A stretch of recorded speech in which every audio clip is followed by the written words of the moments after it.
we should understand that we can absolutely adore our pastors, give them utmost respect, but still, we should have an understanding that we cannot put anyone or anything on the throne. Yeah. Only God is supposed to be in that throne.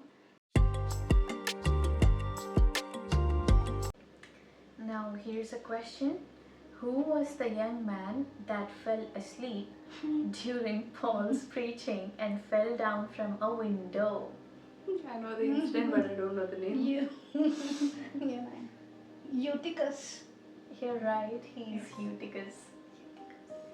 You know, during the biblical times, the preaching was hours and days together. Like, Ratri anta kurchuni, they used to listen to the word of God. That was the situation, okay?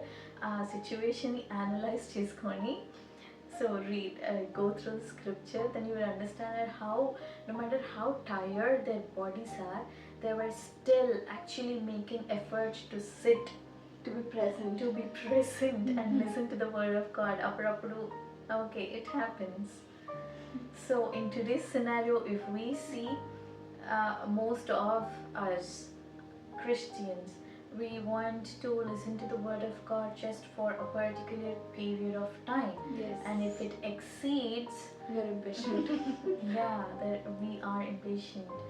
So what is your take, and how do you, are you personally ready to sit for hours together and listen to the word of God? Having said that, we are in a modern setup, and we've got only Sundays as holidays, and there are people who are working and they've got their personal jobs to be done at home as well, be it house chores or whatsoever. Now, what is your take on this? What I observed is, in villages, they'll work, they'll finish everything. Evening after maybe 7 o'clock, they'll sit for hours. Okay. But when comparatively in the cities, we, it is maximum 40 minutes of the sermon we are ready to listen. Okay. We already give the timing to the preacher that this time and we should close. Okay, so the congregation is actually quoting the time bracket to the preacher. Yes. In most denominations, it's like, the sermon should be from so and so time to so and so 40 time. minutes. So yes, irrespectively, what I would say is, what we have right now, whether be it the church or the church facilities or the sermon, we are living at a luxury scale. Everything we have is such a luxury compared to the early churches.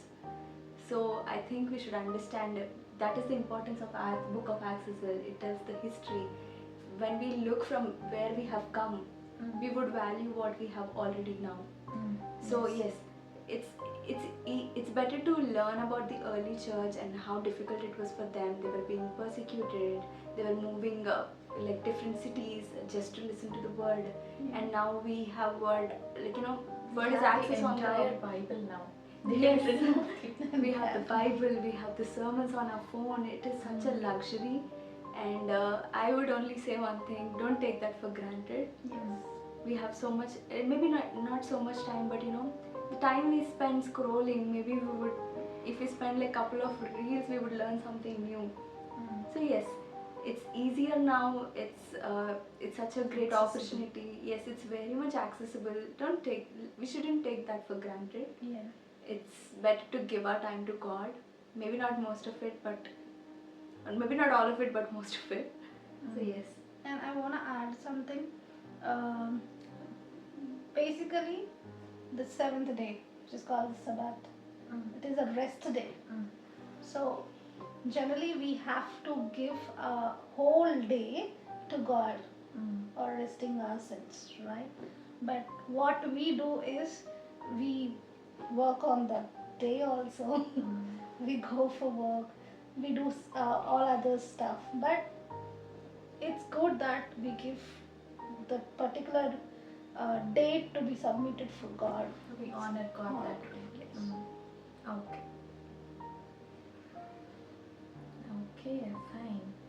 But on the other hand, I would say that it is not about how long you are sitting and listening. Malli daatlo kuda pride vastademo, because when you compare to other churches, Yes. and the person who is sitting from morning to evening in the church, there are chances that that person will be I am better right. than them. Yeah, I am better than them. In my church, I sit on the floor. They will sit on the chairs. So అలా compare చేసుకొని కూడా there might be differences. Yes. But again, it is all on the inside. It's about the transformation Yes. that's happening.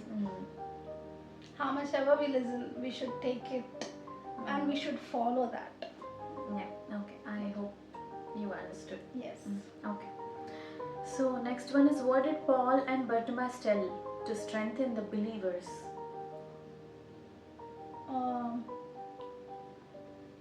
So To not move from their faith. Okay. Yes, that is true. So he was encouraging the believers. Already first mission trip ki vallu vellis vacharu. Second mission trip malli again visiting the same places, revisiting those places, those people, to encourage now. First time they've already preached who God is, the good news, the salvation and everything. Second time he was telling about next step enti, you have to remain in faith, and there will be problems coming on your way, but you have to stay strong in it. So as a Christian, we will have problems. చాలా రకాల problems ఉంటాయి. Yes. But అన్నిటికీ answer వచ్చేసి stand firm. We've already told, we've been already told that, ఉంటాయి ఇవన్నీ. Yes. Okay. This next one is, the Spirit of God did not allow to preach in certain places. Is it true or false? True. Yes, that is true. You're right. So when Paul wanted to go to the province of Asia or Bithynia, so Spirit of God, Spirit of Jesus didn't allow him to go to that particular places. Yes. Probably that is not The right time for him to go there and preach. There was some other urgency that they have to be going there and help that particular person who is in need. So yeah, there are some times where we want to do one thing, but God has some other plan. Alanti shifts, alanti transitions untai. So we have to be aware of that as well. Yes.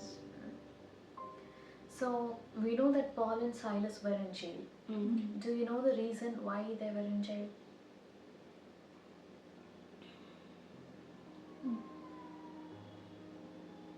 Because they were preaching. Okay, because they were preaching the good news, and the people there felt that these people were preaching something new. So yeah, దానికంటే ముందు it was because he casted out an evil spirit from a female slave. The spirit which would predict the future. Yeah. So a female slave wala owners ki, they were so aggressive because they lost their business. That female slave would make good business because she used to tell the future. So ఆ spirit ఆమెలో నుంచి వెళ్ళిపోయినప్పుడు now she's not able to do that job, she's not able to tell the future. And ఎవరు రావడం లేదు, వాళ్ళకి business అవడం లేదు కాబట్టి నో పైసా. When there is no paisa, full kopam. Yes.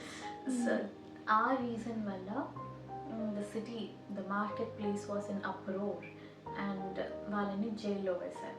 Then when జైల్లో వేసినప్పుడు we know what happened. They were praising God, they were singing songs.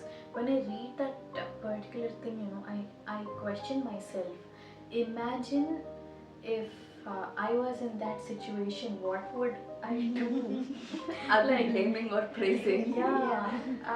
I always think about that. Like, they're seeing the things above. They're not actually counting on the situations that they are going through. Because they were focusing on the things above, they were actually able to analyze that whatever they're going through is necessary for the kingdom of God. And God is using them that way. Great.